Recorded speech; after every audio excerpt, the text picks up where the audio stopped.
আসসালামু আলাইকুম ওয়া রাহমাতুল্লাহি ওয়া বারাকাতুহু। আশা করছি বন্ধুরা আপনারা সকলে ভালো আছেন। মাছ রান্না করেছি কতটা সুন্দর।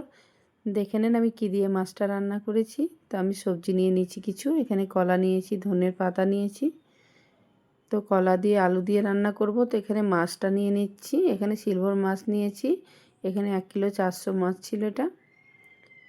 তো মাছটা নেওয়ার পরে এটা কেটে নিচ্ছি।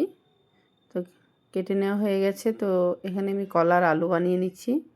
সবজিটা কাটার পরে এখানে ভাত চাপিয়ে দিয়েছি, তারপর মাছগুলো হলুদ আর লবণ দিয়ে রেখেছিলাম, ওটা ভেজে নিচ্ছি। এটা ভাজা হয়ে গেছে এবং যে কলাগুলো কেটে রেখেছিলাম কাঁচা, ওগুলো একটু ফ্রাই করে নিচ্ছি। এরকম ফ্রাই করে নিতে হবে। তারপর আলুটা ফ্রাই করে নিচ্ছি, একটু হলুদ দিয়ে দেবো, একটু লবণ দিয়ে আলুটা একটু ফ্রাই করে নিলাম। এটা হয়ে গেছে। কড়াইয়ের মধ্যে তেল, জিরা আর কাঁচা লঙ্কা, শুকনো লঙ্কা দিয়ে দিয়েছি, পেঁয়াজের পেস্টটা দিয়েছি, জিরার পেস্টটা, আর এখানে পোস্তটা পেস্টটা দিয়ে দিয়েছি। পোস্তর পেস্টটা দিলে খুবই ভালো লাগে। একটু আদরক রসুনের পেস্টটা দিয়ে দিলাম। এবার পাউডার মশলাগুলো অ্যাড করে দিচ্ছি। এখানে ধনে গুঁড়ো, গোলমরিচ গুঁড়ো দিয়েছি, হলুদ, লঙ্কা দিয়ে একটু গরম পানি দিয়ে মশলাটা কষবো, সেই জন্যে 2-3 মিনিট মতো ঢাকনা দিয়ে রেখেছিলাম। মশলাটা এভাবে তেল উপরে উঠে এলে আলুটা কষে নেব।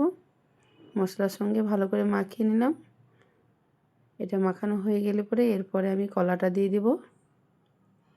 তো কলাটাও দিয়ে দিচ্ছি। এভাবে ভেজে নিতে হবে, বেশি ভাজার প্রয়োজন ছিল না। তো এরকম করে ভেজে গরম পানি দিয়ে দিচ্ছি 2 গ্লাস মতো। তো এটা বয়েল হওয়ার জন্য রাখছি 5 মিনিট।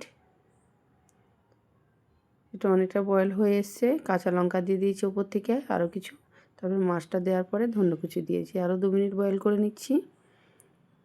এখন দেখেন জিরে ভাজা দিয়ে দিয়েছি উপর থেকে। তো হয়ে গেছে মাছটা রেডি, একদম খাওয়ার মতো হয়ে গেছে।